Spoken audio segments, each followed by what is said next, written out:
پڑھا جا رہا ہو پھر بندے کو متوجہ ہو کے پڑھنا چاہیے۔ اجتماعی صورت میں تو زیادہ فائدے حاصل ہوتی ہیں، تو بعض حضرات کبھی ادھر کبھی ادھر، ایک دن نہ ادھر ہونا نہ ادھر ہونا ہے، پھیریں گے تو ہوگا، ویسے نہیں ہوگا۔ انا للہ و انا الیہ راجعون، اس دن سے پہلے بندے کو صحیح ہو جانا چاہیے، سیدھا ہو جانا چاہیے۔ یہ تو ایک دن سیدھا ہو ہی جائے گا، ایسے ہی سیدھا لیٹا ہوگا، جو مرضی پکڑ کے جدھر مرضی گرائے۔ تو ابھی وقت ہے کہ کچھ کر لیں، پھر پچھتاوے کے سوا کچھ نہیں ہوگا۔ اللہ جل وعلا نے کتنی مہربانی فرمائی ہے، ماہ رمضان مبارک عطا فرمایا۔ آج 20واں روزہ ہے، پتہ ہی نہیں چل رہا کیسے دن اور ایام گزر رہے ہیں۔ اس طرح پتہ نہیں چلنا تو موت آ جانی ہے، یہی حال ہونا، پھر بھی ہمیں کوئی فکر نہیں۔ یہ نماز پڑھتے ہیں، وہ کوئی اللہ کا فضل ہی ہے، کس طرح پڑھتے ہیں۔ اس کے بعد بس دوڑنے کی ہوتی ہے، 10-15 منٹ کا درس بھی انہیں تکلیف دیتا ہے، تو قبر میں کیا لے کے جائیں گے؟ پورا دن یا سو کر بھی بیچ میں کام کر کے گزار دیتے ہیں، لیکن جب خدا اور خدا کے مصطفیٰ کی عبادت یہ بھاگ جاتے ہیں اور قرآن کی تعلیم ہی نہیں لیتے تو انہوں نے کیا کرنا ہے؟ اور یہ ماہ رمضان جس میں دل نرم ہوتے ہیں، اس میں شیطان بھی بند ہے، تو یہ حال ہے، تو جب کھلے گا پھر کیا حال ہوگا؟ دعا کیا کریں ان کے لیے بھی، اللہ پاک نے بھی ہمیں بھی سمجھ عطا فرمائی، مرنے سے پہلے ہماری آنکھیں کھل جائیں۔ 20واں روزہ ہے اور آج کی رات پہلی طاق رات ہے، شب بیداری ہوگی اور لیلۃ القدر کی تلاش میں رات گزرے گی۔ اللہ اللہ ہوگا، قرآن پڑھا جائے گا، بیان ہوگا، توبہ و استغفار ہوگی۔ اللہ جل وعلا یہ رات نصیب فرمائی، بقیات بھی نصیب فرمائی، اور جس طرح وہ چاہتا ہے اسی طرح ہمیں یہ راتیں گزارنے کی توفیق عطا فرمائے۔ جو ہی رات شروع ہوگی تو اس سے پہلے معتکف حضرات مسجد میں آ جائیں گے، جنہوں نے 10 دن کا سنت اعتکاف کرنا ہے۔ اللہ عز و جل قرآن پاک میں فرماتا وَعَهِدْنَا إِلَىٰ إِبْرَاهِيمَ وَإِسْمَاعِيلَ، ہم نے تاکید فرمائی ابراہیم اور اسماعیل دونوں کو، أَن طَهِّرَا بَيْتِي، میرے گھر کو ستھرا کرو، طواف کرنے والوں کے لیے، والعاکفین، اعتکاف کرنے والوں کے لیے، والرکع السجود، اور رکوع و سجود کرنے والوں کے لیے۔ یہ آیہ کریمہ میں آپ غور کریں تو اللہ عز و جل نے کعبہ مشرف کو ستھرا کرنے کے لیے اور پاکیزہ رکھنے کے لیے آپ نے 2 نبیوں کو حکم فرمایا۔ اس سے بندے کو سمجھنا چاہیے کہ اللہ کا گھر کتنا عظیم ہے اور اس کی صفائی یہ کتنا بڑا شرف ہے کہ اللہ جل وعلا اپنے انبیاء کو حکم فرما رہا ہے۔ اور مسجد کو پاکیزہ رکھنا، اسے صاف ستھرا رکھنا، یہ سنت انبیاء ہے۔ کپڑے بھی صاف ہوں، بدبو نہ آتی ہو، منہ بھی صاف ہو، سگریٹ پی کے مسجد میں داخل نہ ہو جائے، یا منہ میں بو آ رہی ہو تو مسجد میں داخل نہ ہو، بلکہ پہلے اسے اچھی طرح صاف کرے، ایسا طریقہ اختیار کرے جس سے بو چلی جائے۔ کپڑے صاف ہوں، پاکیزہ ہوں۔ دکھ کے ساتھ کہنا پڑتا ہے کہ جب ہم باہر نکلتے ہیں تو بڑے اپنے آپ کو سجا کے نکلتے ہیں، کپڑے بھی صاف، خوشبو بھی لگی ہوتی ہے، فلاں یار سے ملنے جانا ہے، فلاں فنکشن میں جانا ہے، شرم نہیں آتی؟ فنکشن میں جانے کے لیے تیار ہو کے جاتے ہو، خدا کے گھر میں ماجیگا میں بن کے آ جاتے ہو، ادھر کسی کے رال نکل رہی ہوتی ہے، ادھر جا رہی ہوتی ہے، نہ سر پہ ٹوپی، نہ کوئی سلیقہ، نہ کوئی طریقہ، ادھر بڑے طریقے سے جائیں گے کہ پتہ چلے ہم بھی آئے ہیں۔ داغ بھی نہیں لگا ہوتا، داغ لگا تو کیا مجمع میں منہ دکھائیں گے کہ کپڑے پہ داغ لگا ہوا ہے، ہم آ جائیں گے۔ وہ ایک اللہ کا گھر ہے، جس سے مرضی چاہیں آ جائیں، تو پھر کیا ملے گا؟ اللہ کے گھر میں ستھرا پکیدہ خذو زینتکم عند کل مسجد، زینت پکڑو ہر نماز کے وقت۔ اللہ نے تو زینت کو حکم دیا اور فرمایا کہ اللہ نے تمہارے لیے لباس اتارا ہے، یواریکم سوآتکم وریشا، تم اپنی شرمگاہ کو چھپاتے ہو تو لباس اس لیے تو شرمگاہ کو چھپاؤ۔ پھر ہمیں اپنے لباسوں پہ بھی غور کرنا چاہیے کہ کیسا لباس پہنتے ہیں، شرمگاہ بھی چھپتی ہے کہ نہیں۔ وَلِبَاسُ التَّقْوَىٰ ذَلِكَ خَيْرٌ، اور لباس تقویٰ یہ بہتر ہے، تقویٰ کا لباس یہ بہتر ہے۔ تو اس لیے اس طرف ہمیں توجہ کرنی چاہیے، اور وہ خوش قسمت حضرات ہیں جو مسجد کی صفائی کرتی ہیں، مسجد کو پاکیزہ رکھتی ہیں، میل کچیل سے دور رکھتی ہیں، کہ دیکھیں اللہ کے انبیاء اللہ خود انہیں حکم فرما رہا ہے میرے گھر کو ستھرا کرو۔ ہر گھر جو اللہ کا ہے، یعنی صرف کعبہ نہیں، کعبہ کے علاوہ بھی یہ سارے گھر اللہ کے ہیں، اللہ نے اپنی طرف نسبت کر کے ان کو شرف اور مقام عطا فرمایا ہے۔ اب یہاں اعتکاف کرنے والوں کے لیے بھی فرمایا ستھرا کرو۔ پتہ چلا یہ اعتکاف صرف نبی اکرم صلی اللہ علیہ وسلم کی امت کے لیے نہیں تھا، اس سے پہلے بھی تھا، اور طواف بھی پہلے تھا، اور رکوع سجود بھی، یہ پرانی باتیں ہیں۔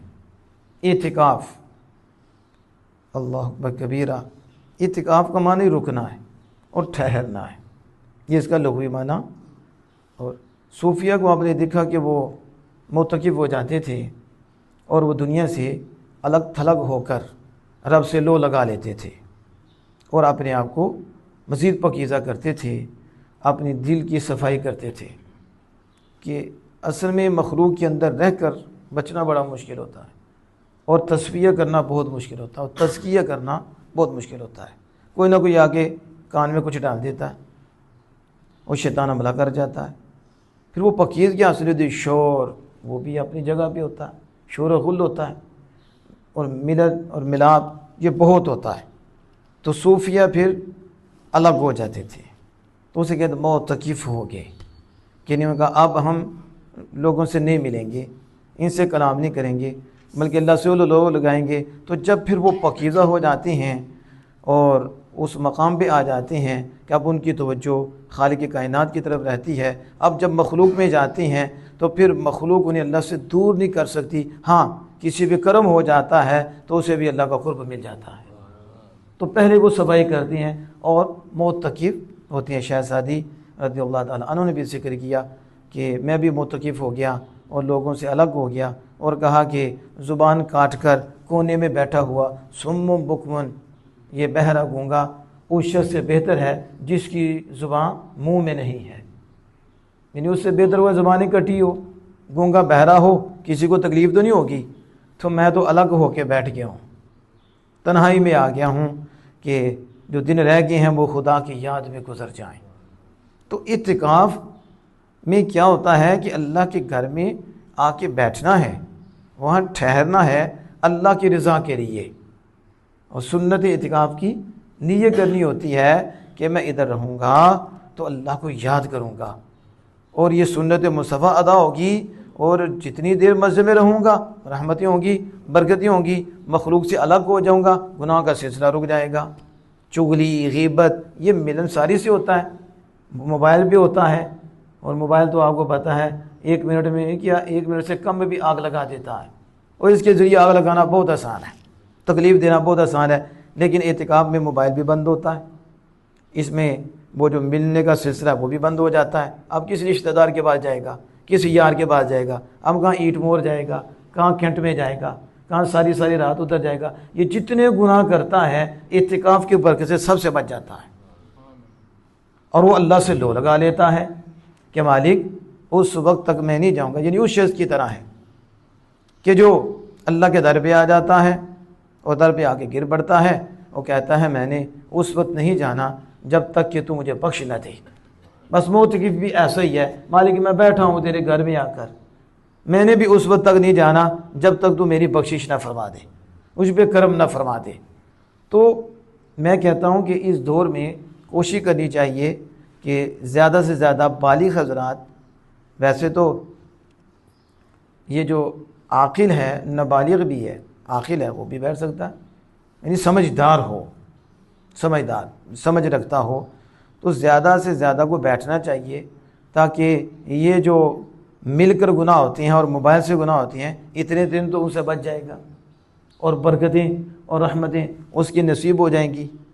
تو یہ نہ ہو کہ پھر وہ جو باہر سے آ کر ملتے ہیں اور آ کے مسجد میں غیبتیں چغلیاں کرتے ہیں، اس پہ تو عذاب بھی زیادہ ہے اور گناہ بھی بڑا ہے۔ اب حدیث پاک نبی اکرم فخر دو عالم صلی اللہ تعالیٰ علیہ وسلم کا فرمان آپ پڑھیں اور سنیں تو آقا دو جہاں صلی اللہ علیہ وسلم نے کس طرح ترغیب دلائی۔ تو آپ نے فرمایا یہ جو آخری عشرہ ہے، یعنی 10 دن کا جو اعتکاف ہے، تو جس نے یہ کیا ہے وہ ایسے ہی ہے جیسے اس نے 2 حج اور 2 عمرے کیے۔ کتنے کیے ہیں؟ 2 حج 2 عمرے۔ صرف یہاں تک نہیں، حضرت حسن بصری رضی اللہ تعالیٰ عنہ فرماتے ہیں کہ جو معتکف ہے اس کو ہر روز حج کا ثواب ملتا ہے۔ معتکف کو ہر روز حج کا ثواب ملتا ہے۔ اور حضرت عائشہ صدیقہ بنت صدیق رضی اللہ تعالیٰ عنہ فرماتی ہیں کہ جس نے ایمان کے ساتھ ثواب حاصل کرنے کے لیے اعتکاف کیا، اللہ تعالیٰ اس کے گناہ بخش دے گا۔ 2 شرطیں ہیں، ایمان کے ساتھ، بے ایمان نہ ہو، ایک مومن ہو اور دوسرا ثواب حاصل کرنے کی نیت ہو، تو پھر اللہ عز و جل کرم فرمائے گا، اس کی بخشی فرما دے گا۔ اور حدیث پاک میں یہ بھی آتا ہے 1 دن کا جس نے اعتکاف کیا ہے، کتنا؟ 1 دن کا اعتکاف کیا ہے، اس کے لیے اللہ پاک اس کے اور جہنم کے درمیان 3 خندقیں پیدا فرما دے گا، 3 خندقوں کا فاصلہ کر دے گا، اور ہر جو خندق ہے اس کا فاصلہ مشرق و مغرب کے فاصلے سے بھی زیادہ ہوگا۔ آپ اندازہ لگا سکتے ہیں؟ ذرا مجھے بتائیں مشرق سے کہ مغرب کا کتنا فاصلہ ہے؟ اس سے بھی زیادہ فاصلہ ہے اس معتکف شخص کے درمیان اور جہنم کے درمیان، اور وہ بھی 3 خندقیں۔ کتنی؟ اور 1 دن کا اعتکاف۔ جو 10 دن کا اعتکاف نہیں کر سکتا تو وہ 1 دن کا تو کر سکتا ہے، 1 دن کا کر لینا چاہیے۔ چلے نہیں کر سکتا تو 27ویں پہ کر لے کہ چلو رات بھی لگے گی صبح اور کر لے گا، کیونکہ اس میں تو وہ شرط بھی نہیں ہوتی، باہر بھی چلا جائے تو مسئلہ نہیں ہوتا۔ جو سنت اعتکاف ہے، سنت موقدہ ہے، اس میں تو باہر چاہے تو اعتکاف ٹوٹ جاتا ہے، کوئی حاجت بھی نہیں ہے، کوئی شرعی ضرورت بھی نہیں، تو ایسا باہر نکلے گا تو اس کا اعتکاف بھی ٹوٹ جائے گا۔ اب دیکھو معتکف حضرات پہ اور کتنا فضل ہوتا ہے اور کتنا کرم ہوتا ہے کہ جب وہ گناہ سے بچتا ہے، ظاہر مسجد میں آتا ہے تو گناہ سے بچتا ہے، یہ تو گناہ تو نہیں کرنے، اب وہ گناہ سے بچتا ہے تو اس کی تمام نیکیاں لکھی جاتی ہیں۔ تمام نیکیاں کون سی اس کی لکھی جاتی ہیں؟ جب وہ اعتکاف میں نہیں تھا تو جنازے پہ بھی جاتا تھا، اور تیمارداری کے لیے بھی جاتا تھا، ہمدردی کے لیے بھی جاتا تھا، یہ اس کے اعمال صالحہ تھے۔ لیکن جب وہ معتکف ہوا اور اس نے آخری 10 دن کا اعتکاف کیا تو اب یہ اعمال صالح اس کے رک گئے، کیونکہ اب وہ جنازے کے لیے بھی نہیں جا سکتا۔ یہ بھی ہمارے ہاں مسئلہ ہی ہے، تائی فوت ہوگی، فنا فوت ہو گیا، تو زندہ ہے نا، تو نہ مر جا، تجھے کس نے کہا ہے جنازہ پڑھنے جاؤ؟ قدم باہر رکھا، اعتکاف ٹوٹ گیا، گناہ گار بھی ہوا، کوئی اجازت نہیں ہے، تیمارداری کے لیے بھی نہیں، حتیٰ کہ ماں بھی فوت ہو جائے تو اجازت نہیں ہے، باپ فوت ہو جائے اجازت نہیں ہے، نہیں جا سکتا، وہ اعتکاف بیٹھا ہوا ہے۔ ادھر سے دعا کریں، کرم ہوگا۔ وجہ ہوتی ہے باہر جانے کی۔ اب یہ جو اعمال صالح اس کے پہلے تھے وہ اعتکاف کرنے کی وجہ سے نہیں کر سکتا، تو اللہ عز و جل اس کو اس کا ثواب عطا فرماتا ہے۔ یعنی وہ ایسے ہی ہے جیسے نیکیاں کرنے والا ہوتا ہے کہ یہ اعتکاف بیٹھ گیا تو اس کی وہ بھی اعمال لکھے جائیں گے اس کے نامہ اعمال میں۔ اس لیے حضرات محترم کوشش کریں کہ اعتکاف ہو جیسے اعتکاف ہونا چاہیے، یعنی اللہ کی رضا کے لیے، کہ مالک راضی ہو جائے۔ تو میں نے 10 دن اللہ کی رضا کے لیے بیٹھنا ہے تو سنت اعتکاف کی نیت کر لے، اگر دل میں ارادہ ہے تو ٹھیک ہے، زبان سے کہہ لے تو بہتر ہے۔ تو یہ میں نے مختصر سے وقت میں آپ کے سامنے اعتکاف کے حوالے سے گفتگو کی۔ اللہ جل وعلا سے دعا ہے کہ اپنے محبوب کریم صلی اللہ علیہ وسلم کے صدقہ سے عمل کی توفیق عطا فرمائے اور 5 راتوں کو بیداری کی توفیق بھی عطا فرمائے۔